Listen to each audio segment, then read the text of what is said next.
Right, so that is ready to stick on. Marvellous.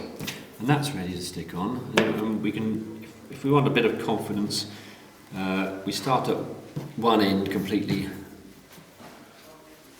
round, and that should go round and a bit of overlap. Yeah. So I allowed 1/2 inch overlap to form a decent hinge. Yeah. So that will work quite well on that. This is the way I do it. It's the hinge ends overlaps. Yes. Okay. Yeah. Well, yes. It you always right. So now we need our hot glue. I might have to locate up to there because of where the hot glue is plugged in. Do we get a brush? Surface. It's always best if it's in hot water. There's not nearly enough water in that at the moment. Oh, you got water there. Yeah, I know. I've got to get it. Yeah, I've got to get it from there to there.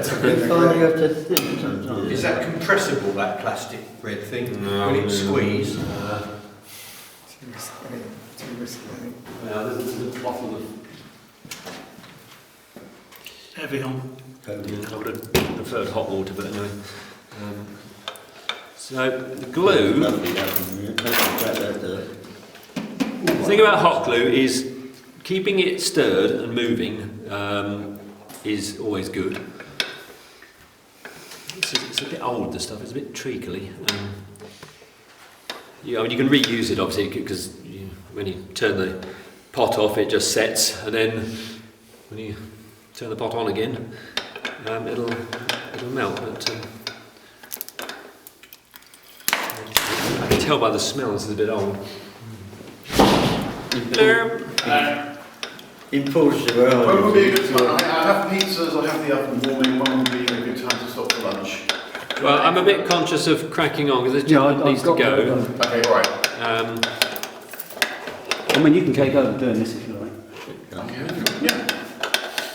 in Portugal years ago, they had a glue factory called Glue Got, used to make them. Yeah. Yeah, terrible. It stink all over.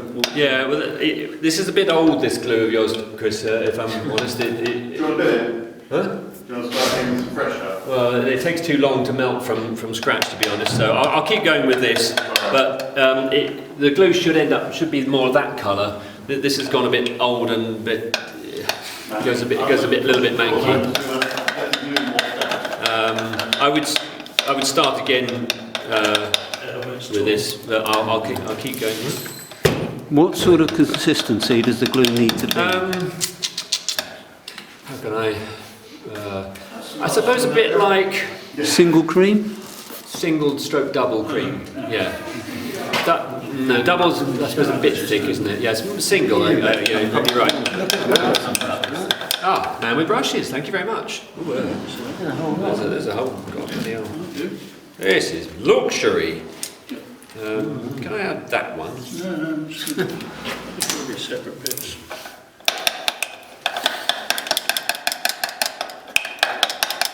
So what I find with these slow cookers is if you keep the lid on and it keeps, but not the lid of the jam jar, and then it keeps the glue nice and moist and hot. You're dribbling, darling. Oh, darling. Yes. Thank you, Bishop. It's not on maximum cooker, you can turn it up higher if you want. More cheese, reckon? Pete, it's not maximum, you can turn it up higher if you want. Yeah. I'd be interested to see if they actually made that. Yeah, they do have all Customers used to in that packet there. I mean, not more. situated right next to a glue factory. Yeah. Oh, God. In That Glasgow. used to be one of Portsmouth. This was in Glasgow. Oh, right. You don't want it too thin, because otherwise you're dealing with some, it's too watery and it goes everywhere. But at the same time, you don't want it to. Okay, so there. Well, that's my way of doing it. You're. It's moving a bit all the time, isn't it? Yeah, it's moving about all the time, and it'll all go crinkly with the heat, and it's There's bits of wood. Yeah. Okay. So, the thing about hot glue is you need to work reasonably quickly because it will go off. And the other tip actually with hot glue is don't try and do it in a room that is less than about 15 degrees in heat. It's a disaster. I tried re-leathering once in a cold workshop that was only 12 degrees, apart from being freezing cold myself. Gluing was a nightmare, because as soon as you take it out of there, it chills too much, and then it all goes sort of rubbery and bleh. And funny enough, it completely loses its tack at a point of its cooling. It goes almost tactless. It starts off very sticky, then it seems to go through this phase of like not being tacky at all, and then when it dries further, it sticks like you know what to a blanket. Right, so the way I do this, actually, what I could do with is just a little offcut of the thick stuff. The thick leather. Yeah. That's this one. I've got some scissors, just a little strippy offcut on the end. Yeah, anything like that. Yeah.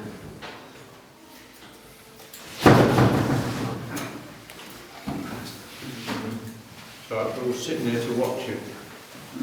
Now then, this is thicker leather. This will be used for the pallet facings.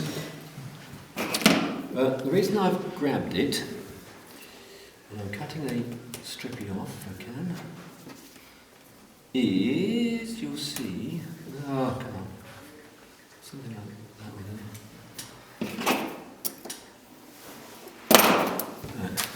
What tends to happen with doing this stuff is that when the glue dries, when the leather dries, it shrinks slightly, it sort of snugs in slightly, and if you do the hinges with the wood touching to start with, and when it dries out, you probably will find that the damn thing won't close properly, and it'll be like that. So a little trick that I tend to do is lay that in there just to separate the wood a little bit, yeah, on the hinge end. Make sure I've got the hinge end. No, that's not the hinge end. Okay, that's the hinge end. Right, okay. That's the hinge in. That's the hinge. Where the spoon goes in is the right, hinge yeah, end. yeah. And the other doesn't matter particularly. Did I? Doesn't matter. It wouldn't hurt to mark them the way they were when we take them. It maybe not, Yeah. no. Maybe, but I mean, it shouldn't really make any difference. Right, so making sure these are a nice sandwich and they are nicely lined up, yeah, and I'm holding them together, and then making sure this is swayed side up. Yeah, that's the smooth side, that is the swayed side. Okay. If you want to, if it helps, where's that pencil? Mark or guess a centre line just at one end. Okay. You'll see why in a sec. The glue will easily skin over, which is why you should keep the lid on it most of the time. Still a little bit. You see, the hot water around the outside is rather useful. Okay. Right. So I'm holding that. I'm ready to put that on. Straight side up. Mark the centre. So zip, nicely coated, and we stick it straight on comme ça. Okay. That is good enough. You've got a little bit of time to move it, and just realign it. Press down at the top, wiggle slightly side to side, make sure it's nicely stuck. Count 10, and then that'll be stuck, okay, or good enough stuck. Now you can separate them, lift out that, because you don't need that anymore. So you see what I've done, I've just separated the bits of wood slightly. So that I might actually work that way around. Yes, that's better.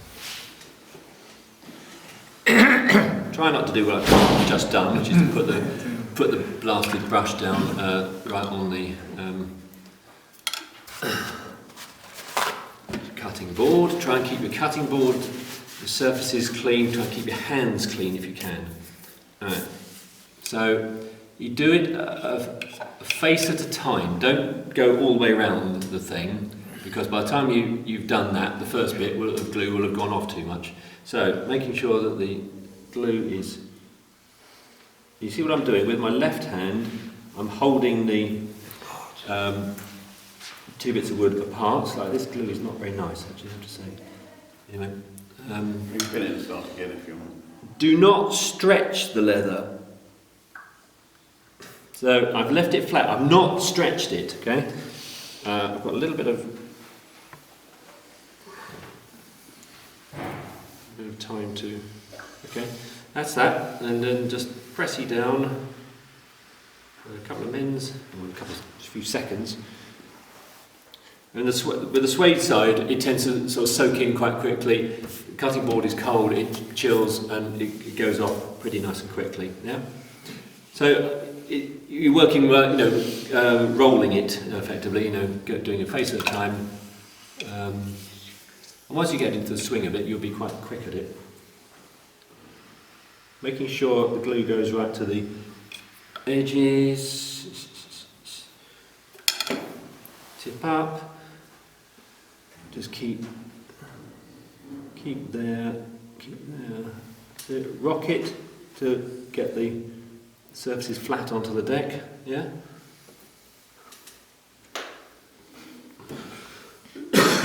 Slightly tweak, Done. Yeah. I've never given a practical demonstration of this before. I've just done it.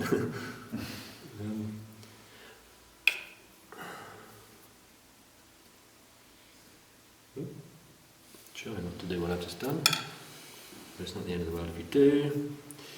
And then you go down so that they mate together. A bit of pressure. Yeah.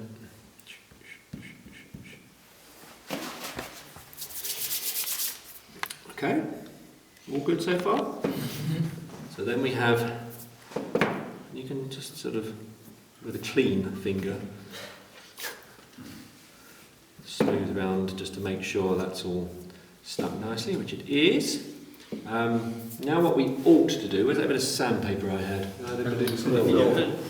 What's on the floor? Picked it up. Oh, did you? You filed it. Thank you. Oh, you moved.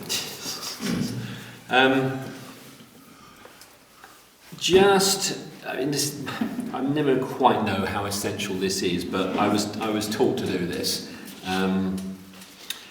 The glue might not stick quite so well to the shiny side of the leather, right? So just slightly rough it. I'm holding that like that, slightly rough. Yeah. That, and then you're good to go. And I'm gluing. I'm putting the glue on that bit of leather so that I only put on as much as I need to, and then we fold that over. I'm a little bit under generous actually with that. I would have preferred it to have gone halfway, but anyway, that's fine. Do not be tempted, as I say, to stretch it, because you'll never get the thing then to sit nicely. You can, if it's not too hot, use a bit of wetness. Doesn't do any harm. I could do with a rag actually. I've got a rag. It's always handy with leatherwork to have a damp rag to hand.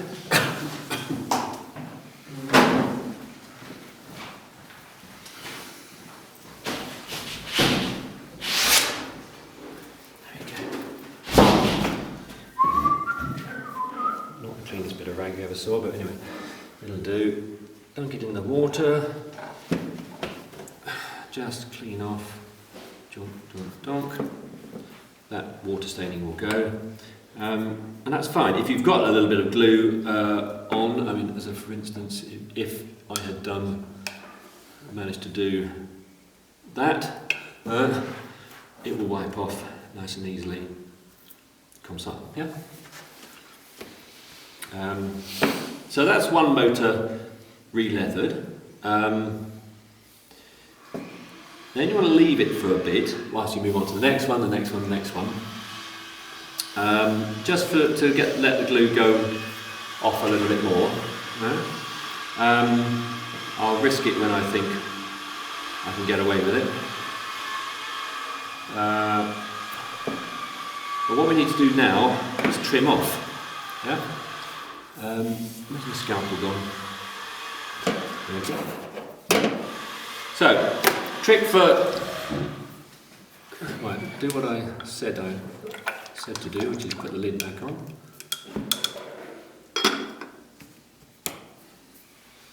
Didn't get all of that off, did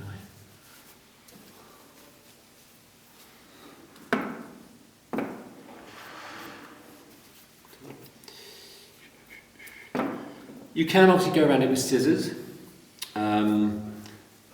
or whatever, but I usually find the neatest and quickest method.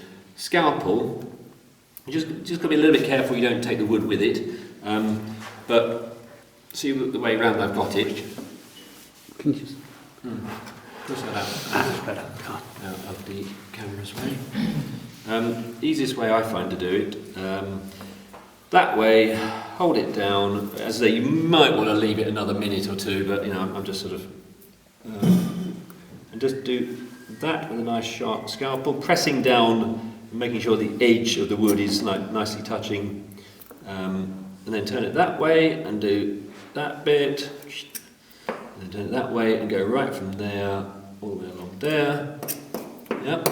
Same on the other side. Start like that. Glue it nicely. We won't do any more with this until the glue's properly gone off, and then we'll just rub it over the sandpaper just to take off any slight spare bits of glue from top and bottom.